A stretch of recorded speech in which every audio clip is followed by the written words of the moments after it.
जीवन के उस संगीत को छेड़ रहे हैं जो जीवन का आधार है, जो जिंदगी का आधार है, जो दुनिया का आधार है। इस जीवन का प्रारंभ स्वयं से है, तो इसका समापन गुरु से है, ईश्वर से है, उस ब्रह्म से है। और एक अग्नि से आदमी की छलांग जब गुरु तक पहुंचती है, जब ईश्वर तक पहुंचती है, तो उसकी यात्रा अपने आप में पूर्ण हो जाती है। और इसीलिए शास्त्रों में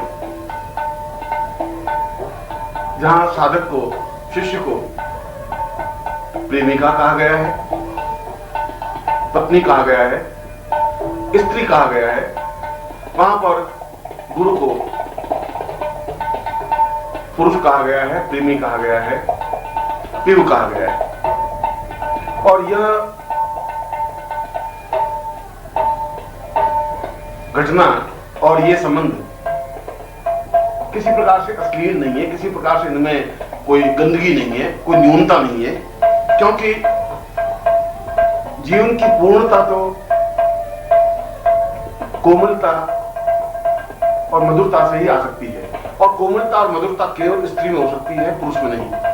पुरुष तो अपने आप में अत्यंत कठोर होता है, पौरुष होता है, ताकतवान होता है, साहसी होता है, दृढ़ होता है, चट्टान की तरह मजबूत होता है। और जहां स्त्री और पुरुष की तुलना करते हैं, तो पुरुष में जहां बुद्धि पक्ष बहुत प्रबल होता है, वहां स्त्री में केवल हृदय पक्ष ही हृदय पक्ष होता है। बुद्धि पक्ष बहुत गौण होता है। और जहां हृदय पक्ष है वहां ईश्वर है, जहां हृदय पक्ष है वहां गुरु है, जहां हृदय पक्ष है वहां जीवन की चिंगारी है, वहां जीवन की पूर्णता है। और इसीलिए कबीर को जब कुछ रास्ता नहीं मिला, तो उसने अपने आप को पत्नी के रूप में देख करके अपने राम को पिव कहा, क्योंकि बुद्धि के पक्ष से और बुद्धि के तरीके से अपने पिव को, अपने राम को नहीं समझ सकता था। बुद्धि बीच में तर्क करने लग जाती थी, और यह तर्क उसके और राम के बीच में, उसके और ब्रह्म के बीच में बहुत बड़ी बाधाएं पैदा कर रहा है। इसलिए कबीर ने कहा कि मैं तो उस ब्रह्म की लुगाई हूं और वह मेरा पीर है, और मैं 24 घंटे विरहनी की तरह पियो पियो रट रहा हूं, और अवश्य ही मुझे उससे भेंट होगी ही, क्योंकि मेरी आंखों में एक उदासी है, मेरी आंखों में एक इंतजार है, मेरी आंखों में एक घटना है, एक बिंब है। और यही स्थिति सूर की हुई, यही स्थिति मीना की हुई, यही स्थिति चैतन्य की हुई, यही स्थिति सूर की हुई, तुलसी की हुई। जिन लोगों ने भी ईश्वर के पास जाने की कोशिश की, जिन लोगों ने भी उससे आत्मसात करने की कोशिश की, वहां उन्होंने हृदय पक्ष को आगे रखा ही। और जहां हृदय पक्ष है वही जीवन की पूर्णता है, वही जीवन की श्रेष्ठता है। और यह हृदय पक्ष पुरुष बनकर के प्राप्त नहीं किया जा सकता।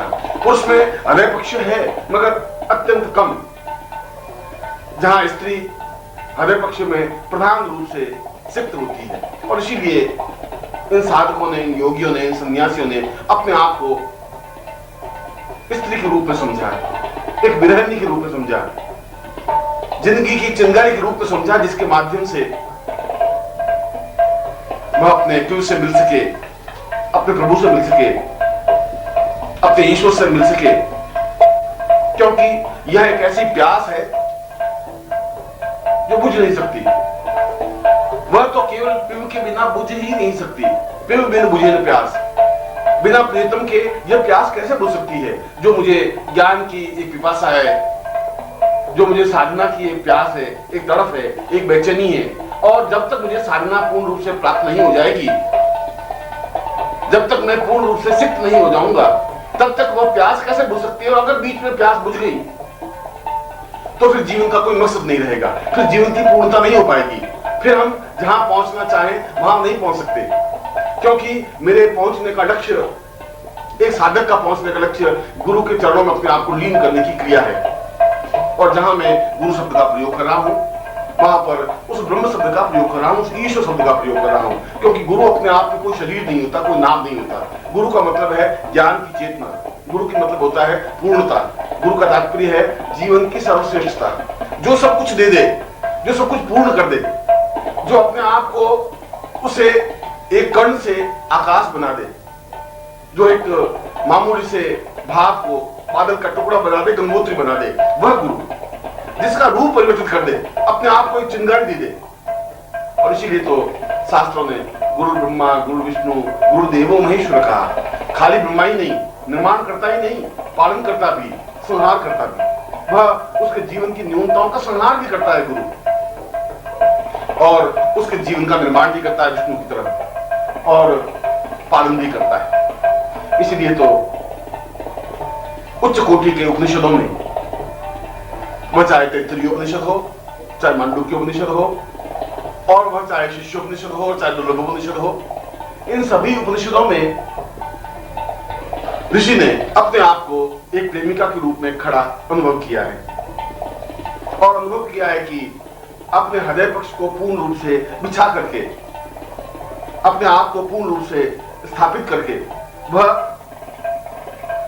उसे प्राप्त करना चाहता है, जो उसके जीवन की एक इच्छा है, जो उसके जीवन की एक तड़प है, जो उसके जीवन की एक बेचैनी है, क्योंकि वह यह समझता है कि उसके बिना यह मेरा दिल नहीं रह पाएगा, रुकेगा नहीं, क्योंकि मैं इसको चाहे कितना ही समझाऊं, मगर समझाने से मेरा दिल नहीं मानता, और अगर मान भी लिया तो दिल नहीं है, वह तो एक पत्थर का टुकड़ा है, फिर वह एक लोहे का एक सोडा है, उस मांसपिंड से कुछ नहीं हो सकता।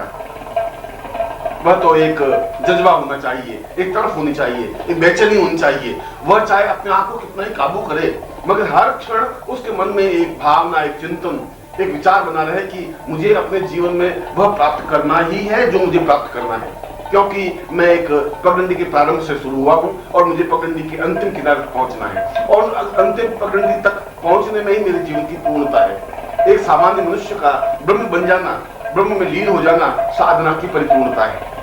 वह एक जर्रे को आफताब बना देने की क्रिया गुरुता है, श्रेष्ठता है, दिव्यता है। और इसीलिए तो जिस दिन वह अपने आप में सुखचा जाता है, शर्मा जाता है, जिस दिन अपने आप को एक अजीब सी निगाहों में अनुभव करने लग जाता है, जब उसका दिल उसके काबू में नहीं रहता, जब उसको एहसास हो जाता है कि अब मैं उस प्रभु के बिना नहीं रह सकता, अब उसके बिना मेरी प्यास नहीं बुझ सकती, तब वह चैतन्य बन जाता है। फिर सड़कों पर उतर जाता है, और सड़कों पर उतर करके नाचता हुआ, झूमता हुआ आगे बढ़ जाता है। लोग उसको पागल कहते हैं, पत्थर फेंकते हैं, गालियां देते हैं, वह इस बात की परवाह नहीं करता। मीरा ने परवाह नहीं की, समाज ने उसको टचकोड़ा, गालियां दी, सांप भेजे, जहर पीने को दिया, मगर क्या जहर पी करके भी उसके पीऊ की प्यास बुझी? वह तो कह रही थी कि सूली ऊपर सहज पिया की किस विधि मिलनो हो, मेरे पिया तो बहुत ऊंचे हैं, सूली पर है, और मैं सूली जैसा कष्ट सहन करके भी अपने पिया को प्राप्त करूंगी ही, निश्चित रूप से करूंगी।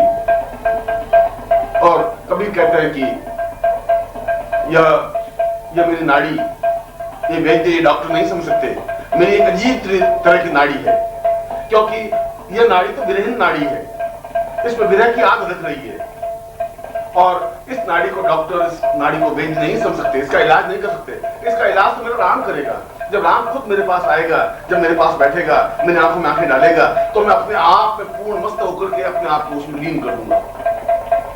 यह भाव एक प्रीतमा का होता है, और इसीलिए जीवन में जब तक साधक के हृदय में एक अस्तित्व नहीं आ जाता, जब तक उसमें एक कोमलता नहीं आ जाती, एक नाजुकता नहीं आ जाती, तब तक उसके जीवन में परिपूर्णता नहीं आ सकती। जीवन की परिपूर्णता का आधार हृदय है, दिल है, और जब उस दिल से गुरु के प्रति हम लीन हो जाते हैं, ईश्वर के प्रति लीन हो जाते हैं, अपने आप को न्योछावर कर देने की क्रिया कर देते हैं, जब हम अपने आप में काबू नहीं रहते, तब हम समझते हैं कि उस पगडंडी पर्वत तेजी के साथ आगे बढ़े हैं जो पगडंडी साधना की पूर्णता की है। और इस पगडंडी पर वशिष्ठ, विश्वामित्र, गर्ग, रौत्री और कणाद, पुलस्त्य सब चले अपने आप में स्थित भावना लेकर के। अगर उनके उपनिषदों को पढ़े तो उनके उपनिषदों में 1000 बार उनकी कोमलता का वर्णन है, उनकी स्थित्व का वर्णन है, उनकी भावनाओं का वर्णन है। और भावनाओं की खुमारी में वो एक ही बात कहते हैं कि जब तक मैं इंतजार नहीं कर सकता, जब तक मेरे हृदय में बेचैनी नहीं आएगी, जब तक मेरे हृदय में तड़फ नहीं पैदा होगी, तब तक मैं उस ईश्वर को प्राप्त नहीं कर सकता, उस ब्रह्म को प्राप्त नहीं कर सकता। उसे प्राप्त करने के लिए बहुत कुछ खोना पड़ता है और ये खोने के लिए मैं तैयार हूं। अपने आप को फना करने के लिए तैयार हूं, अपने आप को विसर्जित करने के लिए तैयार हूं। मैं तो तैयार हूं वह मुझे मिले, क्योंकि मिलना ही मेरे जीवन की पूर्णता है। अगर इस मनुष्य जीवन में आकर के भी और हृदय की पगडंडियों पर चलता हुआ यदि मैं उसे प्राप्त नहीं कर सका तो फिर जीवन का मकसद, जीवन का उद्देश्य कुछ नहीं रह जाएगा। जिस दिन यह दिल काबू में नहीं रहे, जिस दिन लोग समझाएं, आस पड़ोस वाले समझाएं, घर वाले समझाएं, लोग उसको रोकें, कमरे में बंद कर दें, दरवाजा लगा दें, संकल चढ़ा दें, ताले जड़ दें, पैरों में बेड़ियां डाल दें और उसके बावजूद भी वह रुक नहीं सके, तब समझना चाहिए कि उसका हृदय पक्ष खुला है। तब समझना चाहिए कि उसके दिल ने कुछ एक क्रांति की है, चिंगारी पैदा की है। तब समझना चाहिए कि वह दिल मचल रहा है आगे बढ़ने के लिए, उस गुरु से एकाकार हो जाने के लिए, इस प्रभु में अपने आप को विसर्जित करने के लिए। और यह विसर्जित कर देने की क्रिया उस दिन प्रारंभ होती है जब उसका अपने हृदय पर, अपने दिल पर काबू नहीं रहता। उसकी महफिल में जाके देख लिया, अपना सब कुछ लुटा के देख लिया, लाख समझाया पर ना समझेगा, दिल को फिर आजमा के देख लिया। फिर भले कितने ही आजमाएं, हम उसको कितना ही समझाएं, मगर इस आजमाने और समझाने से कोई फर्क नहीं पड़ सकता, वह रुक नहीं सकता, क्योंकि वह तो जीवन की एक चिंगारी चाहता है। वह चाहता है कि मैं उस जगह बढ़ूं जहां मेरे प्रिय है, जहां मेरी पूर्णता है, जहां मेरी समझदारी है। क्योंकि जब ये चेतना, ये भावना उसके हृदय में पैदा होती है, तब वह अपने आप में एक अजीब सा भाव अपने लिए होता है। उसके मन में एक अजीब सी चिंगारी पैदा हो जाती है, अजीब सी उसके मन में प्यास पैदा हो जाती है। और वह प्यास पैदा हो, ये जीवन का एक जरूरी भाग है, ये जीवन का एक जरूरी हिस्सा है।